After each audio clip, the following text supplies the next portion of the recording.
Hello friends and welcome to the Rio Moon Oracle. I'm Rayo and today we are continuing our Tarot Discovery series with card number 10, the Wheel or the Wheel of Fortune. Depends on what kind of card you're seeing in our tarot. So this is our 11th video that we've done. So we're going to go over our keywords again as per usual. We'll go over some other meanings of the cards, the zodiac associations that it may have, some numerology associations. Then we'll get into the 4 cards I pulled for us today from other tarot decks that I have, besides our original Rider Waite imagery, which we'll cover in a second here. And then we'll get into some reversal meanings. So let us get started. So keywords for our Wheel of Fortune or the Wheel. Definitely that cycle of progression there. So we got cycles, change, patterns. This also comes with a rebalancing or retransformation depending on how that wheel is turning. So we got karma in there for sure. That's a big one. There's going to be like flux in there, fluidity, because of that movement in that wheel. You got perspective. Destiny and fate are big words for this card, especially for the Wheel of Fortune in this case. So a lot of luck in this card, manifestation. So there is some control there besides that destiny and fate. But there's also that like decisive moment that happens that like pops out of the blue, and then we got some synchronicity that happens with the Wheel of Fortune.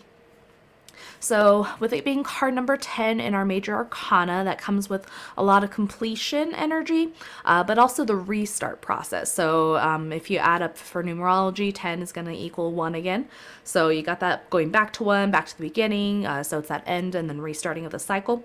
But also the number 10 also really ties in with that like destiny and fate imagery and symbolism again. So the card actually doesn't have any specific zodiac associations with it. You'll see in the original Rider Waite imagery, we have 4 different creatures that represent 4 different zodiac signs that are the fixed ones of those areas, but it doesn't have any specific zodiac sign it represents. It is controlled by the planet Jupiter because there's a lot of like wealth and expansion and that luck piece tying back into the Wheel of Fortune. So those pieces there. Common imagery you're going to see in this card, those like celestial bodies. So you'll definitely see the sun and moon a lot in different versions of this card across tarot decks. The zodiacs, the full zodiac will be in there a lot. So you'll see all the different symbols to represent the different zodiac signs in there. That's a pretty common one. And then there's going to be that element of 4 in there because of the 4 elements or the 4 directions tying into that wheel. So 4 directions is more Native American symbolism. I know because that's one of the symbols in my culture. But then also that like those 4 elements coming in, being representative again by those 4 creatures in the original Rider Waite imagery. So other meanings for this card, we've got something that you'll see as we get into the 4 cards I pulled for us today. There's a phrase I liked from one of them called Weaver of Destiny. So that one I'll touch them again a little bit later here, but we got Weaver of Destiny. There's that shift in luck there, making a move, making a change. Because that change can come at any moment as the wheel turns, right? So again, we're dealing with destiny or fate being on your side or against you potentially, depending on which way the wheel's turning for you. So you got to kind of like roll with the punches, roll with that change as it's moving because you never know how it's turning, right? So it's always turning, and then there's going to be a lot more outside influences happening with the wheel turning, right? So it's not, we just deal with how we respond to that. We are in control of our perspective and our reactions to what's happening to us, but the wheel is definitely representative of those shifts that are happening, those external forces, right? So think big celestial, like big energy, right? So the changing of the seasons, the day and night cycle, those pieces of the circle of life, right? The wheel just constantly turning there. So circle of life, I'm thinking that the Lion King song, right? You get those ups and downs of life, right? So while you like are on up, you'll come back down and hit those downs again, and it's that roller coaster ride, right? So just think of it more, the Wheel of Fortune's that change on a really big, grand scale. Let's see, anything else here? Yeah, I like that I've had that where it's like, we can only control our perspective, right? So it's, I think there's a quote or phrase somewhere where it's like, okay, where 90% is our reaction to things, and 10% is what's actually happening to us. Something like that. That's a paraphrase for sure. But so these big life factors happening to us, these big changes in luck, these big swings of the pendulum, this turning of the wheel, right? And just we have to roll with it, we have to move with it. And with it being a card of karma as well, we do have control in that aspect for us.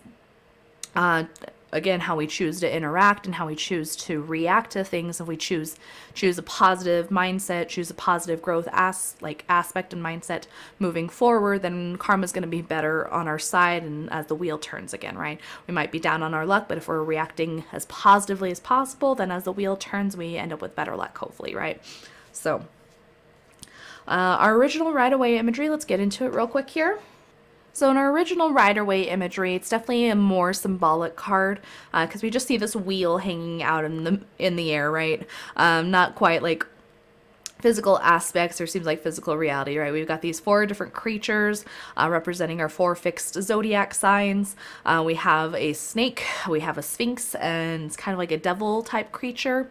So representative of different aspects of life and kind of those like the sphinx is kind of those mysteries, right? The snake representing again that like Garden of Eden imagery, that temptation, that knowledge at the same time, and then that like kind of like devilly type figure, something like that, is like that animal instinct, those like baser instincts, right? So a highly symbolic card in this case. There's many different interpretations for this card, or what can be interpreted out of it, for the different symbols and imagery that you have. So very interesting card for sure. I don't personally really like the original Rider Waite imagery for this one. I don't connect to it as much as you'll see for some of the other cards I've pulled. But a interesting one for sure. I'll say that much. But let us get into the other cards I pulled that I think are more interesting and I connect a little bit better to. So the first one I have on top right here is the Wheel of Fortune from the Halloween Tarot. So this one's fun. This one is very similar. I was looking at all my different wheels of fortune, or wheels that I have from across my different tarot decks. And this one and the Nightmare Before Christmas one are very similar for that kind of like roulette reel, right? Being on this wheel and somebody being on it too, right? So being trapped, or not trapped, but like in life, right? You can't like just get out of life, and being at the mercy of the wheel at the same time, right, for how it's spinning and moving. We see the zodiac signs along the edge of the wheel on this one. We see the moon up in the top right left-hand corner. What I think is interesting is we have an elephant helping spin the wheel here, right? So that was something I noticed as I was getting into this card and observing it a little bit more. I was like, oh, hey, we got a little mouse here, and we got the elephant. So there's some different symbology there that I think there's a story involving a mouse and an elephant, right? If I remember correctly. I haven't thought about that in a really long time. I remember reading that in childhood, or there's a story for that, or movie or something, right? But we definitely see the elephant helping kind of move that wheel, that spinning process, right? There's the knives into the board of the wheel. And our poor gentleman here stuck on the wheel, not quite enjoying himself, right? So depending on if he's right side up or upside down, how life is treating him, right? And definitely those external factors coming in with those like knives being thrown at him potentially, right? So those scary aspects, that scariness that comes from change, some of those pieces tie in there, right? Let's see, anything else here?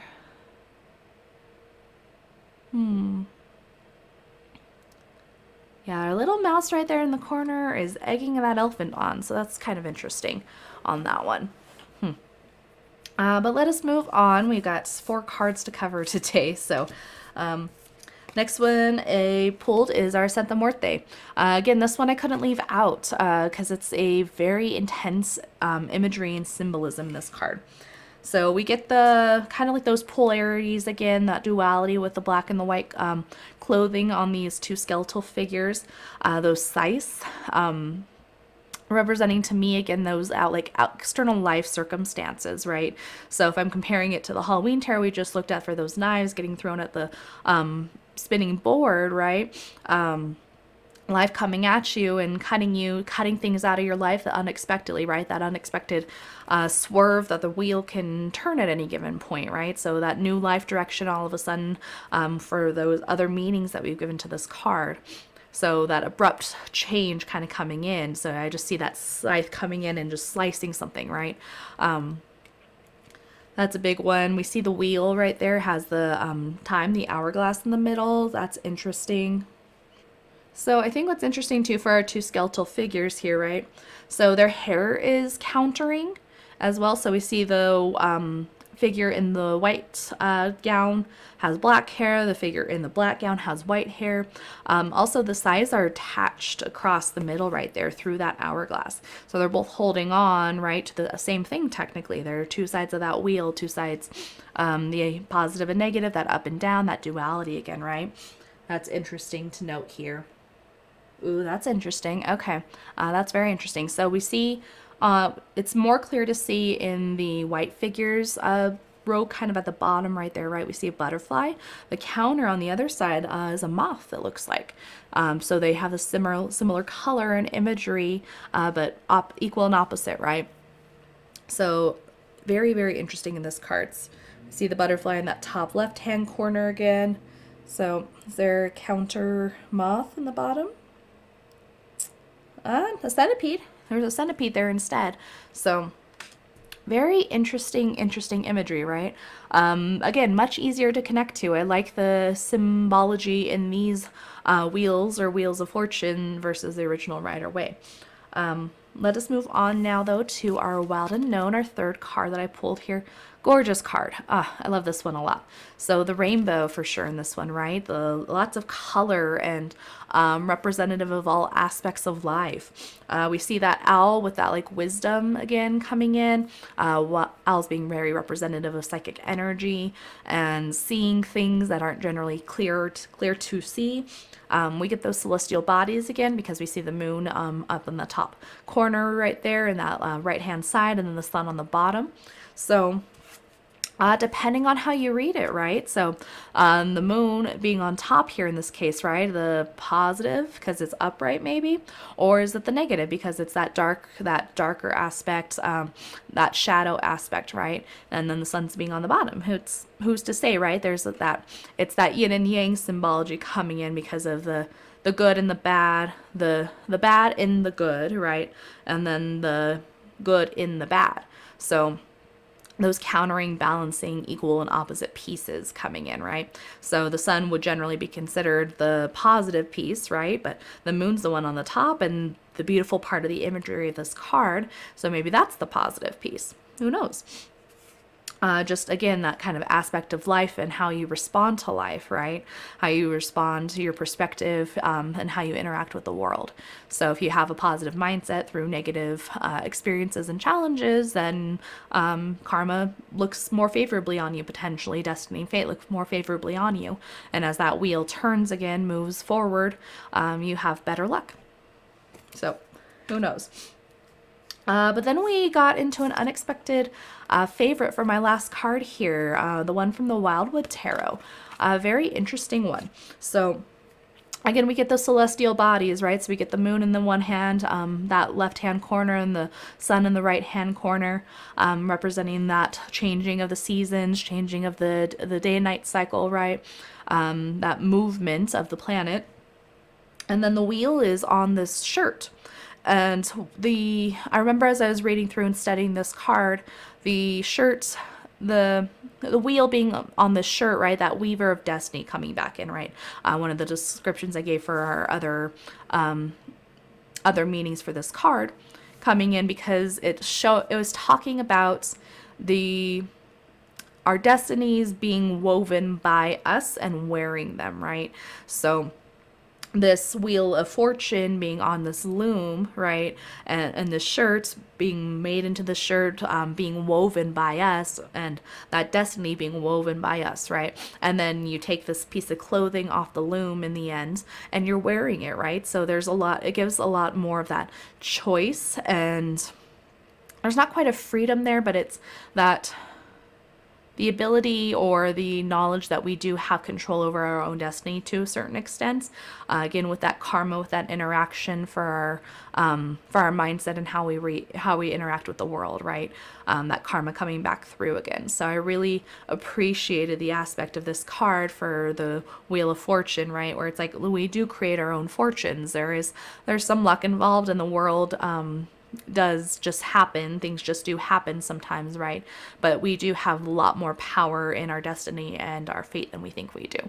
So very interesting and different interpretation for this one, and I really, really liked it and connected with this Wheel of Fortune particularly a lot. Very, very cool card. I like it. So that will do it for our 4 tarot cards today. Let us get into our reversals now. So for reversals, this doesn't have quite the same normal too much energy to not enough energy of the card, right? So how I kind of broke this one down is when we are, let's see, when we need to work with the wheel versus when we're working with the wheel and when we're working against the wheel kind of thing. So when we need to step into that power, right?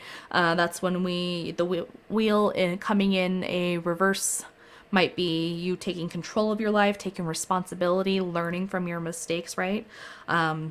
So you stop swimming against the current, you're breaking those negative patterns, negative cycles in your life. And you're not clinging to control anymore. You're just kind of going with the flow, moving, accepting what's happening and moving forward, right? Getting that kind of release energy. So working with that wheel energy, what it's kind of teaching you, right? Versus the wheel working against you potentially is going to be that like roller coaster ride, that bad karma coming in, though you would have potentially had a hand in that bad karma, right? But there's going to be that bad luck, disappointment. You might be resistance to change, so you need to stop doing that. That's getting into like working with the wheel energy, right?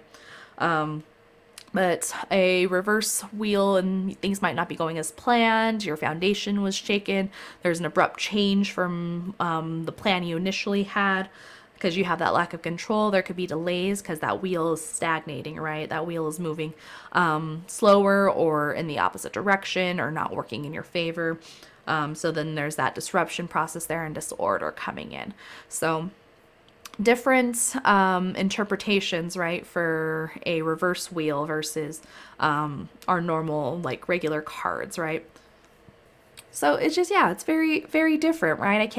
I was looking at the reversals and I was like, okay, you can't like break this down in the same way, right? Where if like, I don't have enough wheel energy, but it's like, either way, the wheel keeps turning, right? So whether you're working against the wheel or with the wheel is up to you, but either way, the wheel keeps turning, right? That means that is still there, that, that interpretation, that definition, that meaning of the card, either way, is still the same. The wheel keeps turning no matter how you end up interacting with it, right? Whether it's upright or reverse, that wheel is still turning. So a little bit different than usual, I'd say, for our reversals, which is cool. But I definitely connect with my other tarot decks more so than the original Rider Waite. As I was kind of looking through and I was like, okay, the Rider Waite imagery, the original imagery is just not clicking with me. Definitely some of these other cards click with me a lot better. Again, the Wildwood Tarot took me by surprise for this one. That one really, really resonated with me kind of reading through as I was studying this card. So, but that is all I have for us today. I hope you enjoyed this video. Hopefully you are working with the wheel, working with your Wheel of Fortune here. And this card potentially gives you insight for how to do that and have karma and destiny and fate all working in your favor as well. But I hope you have a wonderful rest of your day. Please like, comment, and subscribe down below. That helped me out a lot. And I'll see you in the next video. Bye.